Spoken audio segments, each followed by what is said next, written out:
Muito bem, gente, nós vamos avançando, né, em nosso conteúdo e a gente vai ver a disputa entre Estados Unidos e União Soviética, né, em relação à simpatia das colônias, tanto na África quanto na Ásia.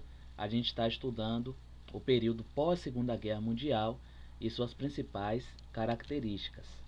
É importante ressaltar que, em relação à Europa e África, nós temos um enfraquecimento dos países europeus após a Segunda Guerra Mundial, e, por outro lado, o fortalecimento dos grupos africanos nacionalistas, ou seja, em relação à África, nós temos esses nacionalismos, né, motivados por líderes carismáticos, muitas vezes, tentando libertar, né, seus diversos países em relação à dominação europeia. E como a gente viu após a Segunda Guerra Mundial, mesmo os países vencedores da guerra acabam saindo muito fragilizados. Estados Unidos e União Soviética disputam áreas de influência e acabam interferindo no processo de descolonização africana, auxiliando os países do continente africano.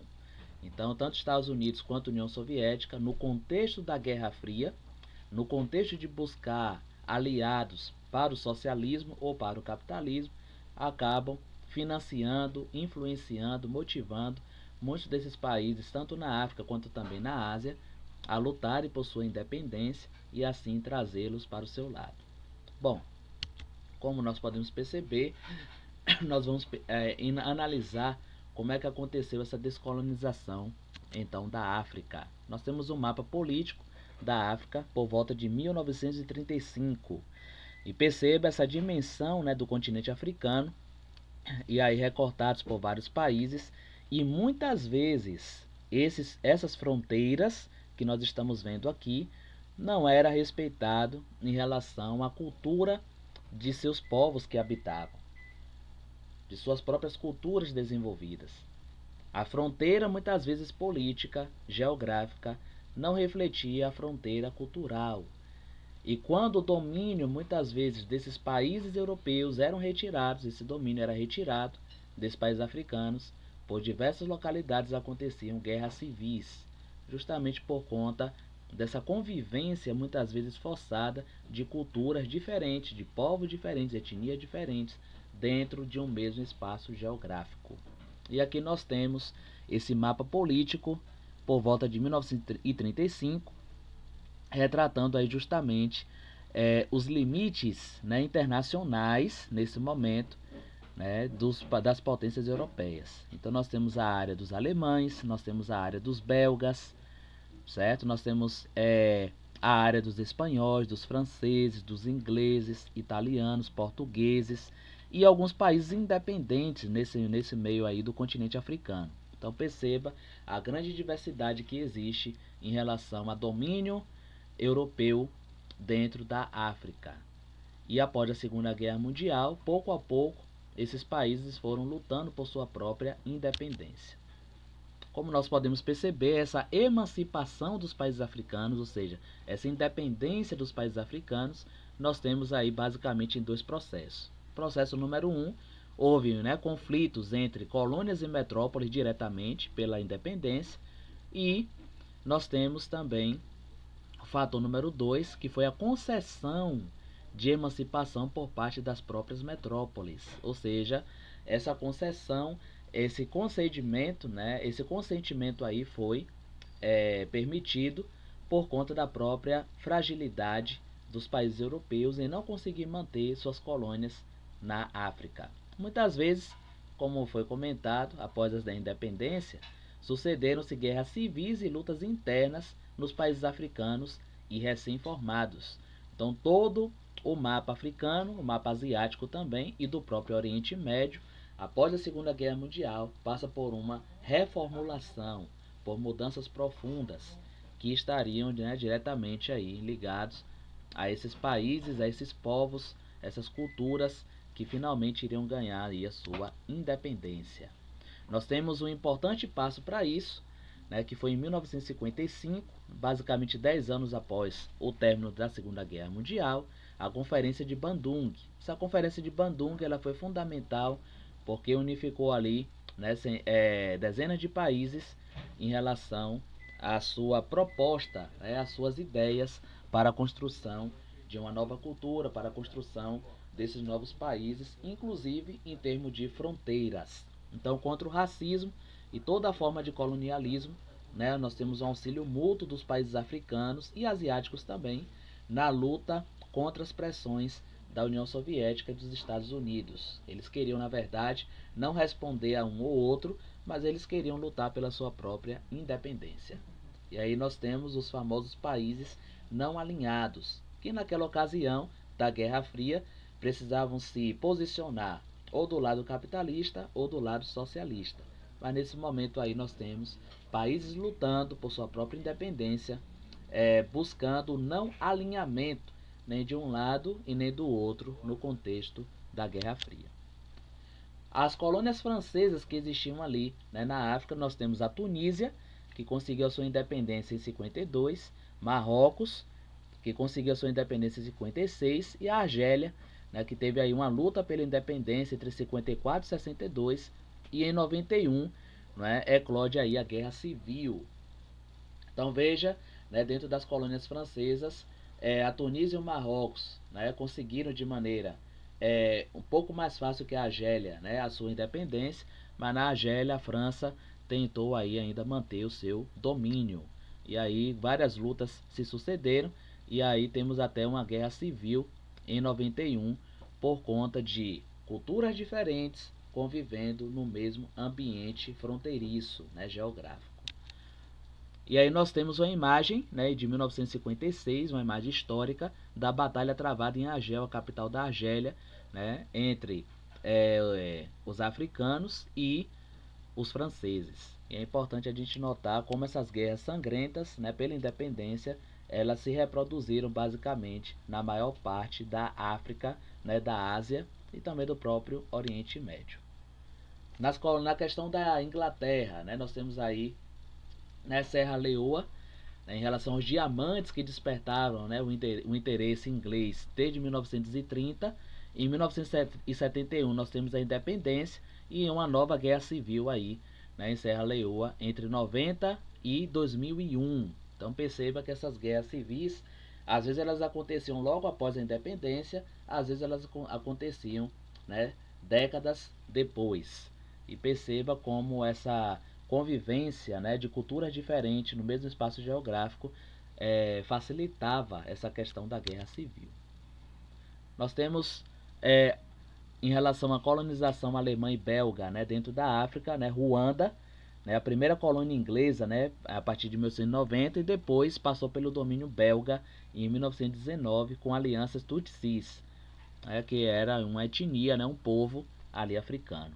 Em 1962 nós temos a independência e uma terrível luta entre tutsis e hutus, uma terrível luta que ficou gravada na história como um dos exemplos mais tristes da não tolerância com a cultura diferente, da não tolerância com aquele que faz parte de um outro povo, de uma outra etnia, talvez de um outro pensamento religioso. E uma das funções do estudo da história é justamente trazer para nós essa noção de uma tolerância, de uma boa convivência, de um respeito mútuo em relação a povos, etnias, culturas, religiões. E infelizmente na história nós temos muitas ocasiões em que isso não foi respeitado. Em 1994 nós temos o grande genocídio de Ruanda, promovido pelos Hutus. Então perceba que ao longo de décadas no século XX nós temos aí se arrastando esses conflitos, essas guerras civis que acabaram trazendo muito sofrimento para esses países envolvidos. Nós temos aqui essa imagem representativa de pessoas das etnias Tutsi à esquerda e Hutu à direita. O segundo grupo promoveu um massacre, os Hutus, um massacre matando mais de 800 mil Tutsis e Hutus moderados em Ruanda. Então percebam como isso daí é uma página muito triste da história mundial, onde nós temos claramente pessoas inocentes, inclusive, sendo mortas, crianças, idosos, mulheres, pessoas não militares, os civis, pessoas inocentes que que acabaram sendo atingidas por essa guerra civil e pagaram com a sua própria vida. Esse é o preço aí da intolerância, né, que muitas vezes aconteceu e acontece até hoje em nossos dias. Em relação às colônias holandesa e inglesa, né, nós temos aqui a África do Sul. Nós temos uma localização estratégica, né, em relação ali à própria navegação, a questão dos oceanos, né, ali, né, Atlântico. E nós temos aqui também uma questão bem interessante em 1961, né, através de muitas lutas, ao alcance da independência. Mas em 48, né, nós temos aí o sistema do apartheid. Esse apartheid, na verdade, era uma segregação racial que permaneceu até a década de 1990. Então perceba como essa segregação racial na África do Sul era muito forte, né? Nós temos a separação entre brancos e negros, nós tínhamos bairros para brancos e bairros para negros, nós tínhamos também banheiros públicos para brancos, banheiros públicos para negros, tínhamos também cargos políticos para brancos, diferentes para os negros, e assim também aconteciam com as próprias escolas, né? Escolas que negros não podiam frequentar, somente brancos. Então, mesmo após a independência, né, do país, da África do Sul, ainda acontece que os brancos que viviam lá, os europeus que viviam lá, ainda na África do Sul, tinham uma série de vantagens em relação aos habitantes, né, nativos da própria África do Sul. Então é importante a gente notar, e nós temos um símbolo, né, dessa luta contra o apartheid, que foi o Nelson Mandela, né? Então Nelson Mandela, ele na verdade trouxe, né, até hoje ainda é um ícone dessa luta, né, contra o racismo, dessa luta contra a intolerância. Ele ainda permanece no mundo como um grande ícone na história. Duas imagens aqui nós temos, né, importante. De um lado a placa limitando na praia as pessoas, né, negras nessa área, né, da praia, destinada apenas a pessoas brancas. Existia áreas de praia, né, que os negros não podiam frequentar. E do outro lado aqui, no lado direito, nós temos a foto de Nelson Mandela, um expoente, né, um ícone, um símbolo da luta contra o apartheid que imperava na África do Sul, né? Inclusive o Nelson Mandela, ele foi preso, né, passou 28 anos, né, na cadeia, né, porque estava lutando, né, sendo aí um opositor desse sistema do apartheid, e que era aceito na África do Sul, inclusive na própria legislação da África do Sul. E isso trouxe aí uma prisão para Mandela.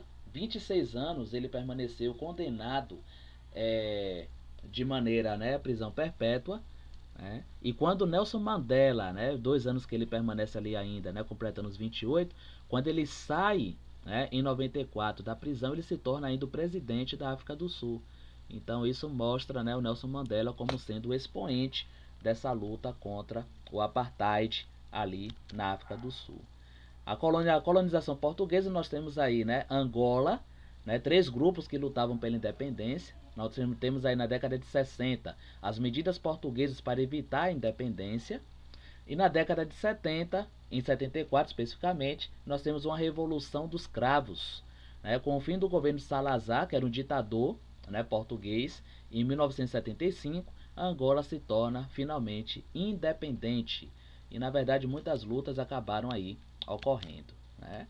Em Moçambique, nós temos entre 64 e 74 uma guerra civil, né, onde nós temos aí muitas pessoas mortas, inclusive morte de pessoas inocentes, né, morte de civis que não tinham nada a ver com essa luta aí, com essa brigada, né, que existia. Em 74, a independência de Moçambique, e entre 1990 e 2001, o início de disputas internas. Perceba que a ONU, ela foi criada logo após a Segunda Guerra Mundial para justamente evitar conflitos, guerras no mundo. Mas mesmo a ONU, que era muito mais forte do que a Liga das Nações, que foi criada após a Primeira Guerra Mundial, mesmo a ONU, ela não consegue conter esses conflitos. Embora tente mediar, embora tente de alguma maneira olhar, né, os dois lados em conflito, mas esses conflitos acabam explodindo aí por toda a África, por toda a Ásia, né, por todo o Oriente Médio, e a ONU, na verdade, não consegue manter esse equilíbrio, né, a paz desde a Segunda Guerra Mundial. Nós temos aqui um outro exemplo também, né, a ser dado, que é em relação a essa imagem, né, que nós temos tropas portuguesas lutando em Moçambique, né, na África, em 1974, né, e nós chegamos aqui à parte final, né, dessa aula, né, desse grande aí resumo em relação à descolonização da África. Nós vamos ver brevemente aqui o caso da Ásia, né. Nós temos as ações imperialistas da Ásia, né, são dificultadas, né, por, primeiro, uma distância do continente europeu, né, a Ásia estaria mais longe, né, das potências ali europeias do que a própria África, e a existência de impérios estabelecidos também no território, além da fragilização dessas potências europeias após a Segunda Guerra Mundial. Nós temos as colônias francesas ali na Ásia, né, o Camboja, né, que consegue sua independência em 53, Laos, que consegue em 49, e o Vietnã, aquela famosa guerra do Vietnã, Vietnã do Sul contra Vietnã do Norte, né, que acontece com interferência inclusive dos Estados Unidos e também da União Soviética, que acontece aí uma luta de independência desde o final da Segunda Guerra em 45 até 1976. Então vários conflitos com pequenos intervalos, mas acabam acontecendo aí dentro do território vietnamita ali na Ásia. A Índia, né, que nós temos aí um outro ícone, né, muito importante em relação à luta, né, mundial contra os abusos, né, nós temos na Idade Moderna, né, sob o domínio português, né, logo a partir do século XVI, 15, 16. No século XIX passa para o domínio inglês. Então a Índia, né, a famosa Índia, né, da Ásia, a grande Índia passa por domínios ao longo da sua história, né, das potências europeias. Após a Segunda Guerra Mundial, o que é que acontece com a Índia? Nós temos movimentos pela independência, né, pelo Mohandas Gandhi, que é um outro ícone também, além do Nelson Mandela na África do Sul, né? E na Índia, o Mahatma Gandhi, como ficou conhecido, Mahatma quer dizer grande alma, né? Como ele ficou conhecido, ele está envolvido nesse movimento de independência. E em 47 nós temos essa emancipação, essa independência em relação ao domínio inglês. E aqui nós temos a imagem, né, do Gandhi, né, aqui à esquerda, tornou-se o símbolo da resistência e luta pela emancipação da Índia. E de que maneira ele fazia isso? Pregando a não violência, inclusive se baseando, né, no próprio Evangelho, né, de Jesus Cristo, especialmente no seu Sermão do Monte, né, que ele estudou, está na Bíblia em Mateus capítulo 5, 6 e 7, e Jesus ali incitando a não violência, né, contra aqueles que oprimiam. E Gandhi se inspira nesse exemplo de Cristo, embora fosse, né, indiano, e ele pregava também a desobediência civil. Ou seja, na prática, o que significava isso? Todas as leis, né, impostos abusivos, né, dos ingleses em relação à Índia, Mahatma Gandhi defendia junto com seu movimento que não deveria ser obedecido. Tudo aquilo que não fosse do agrado, tudo aquilo que não fosse para benefício dos indianos deveria ser descartado. E ele pregava também a não violência, não vamos atacar, não vamos atirar, né, nos ingleses, nos colonizadores, nós vamos então resistir de maneira pacífica. E realmente esse método do Mahatma Gandhi deu certo, né, e a Índia consegue na década de 40, né, consegue aí ter a sua independência em relação à Inglaterra. Havia também instituído por Mahatma Gandhi, né, e seu movimento um boicote em relação aos produtos ingleses industrializados. Ou seja, desde o início da Revolução Industrial, o que mais marcou a Inglaterra foi a indústria têxtil, de roupas, tecidos, e os indianos foram motivados a restaurar os seus teares, né, os seus teares manuais para que eles pudessem produzir suas próprias roupas. Inclusive a roupa que o Mahatma Gandhi está utilizando é um exemplo disso. Né? Ele não está utilizando ali uma roupa estrangeira, uma roupa inglesa, muito mesmo, mas está utilizando uma roupa produzida na própria Índia de maneira manual. Tudo isso como sendo símbolo, né, da luta contra essa opressão, né, inglesa ali na Ásia.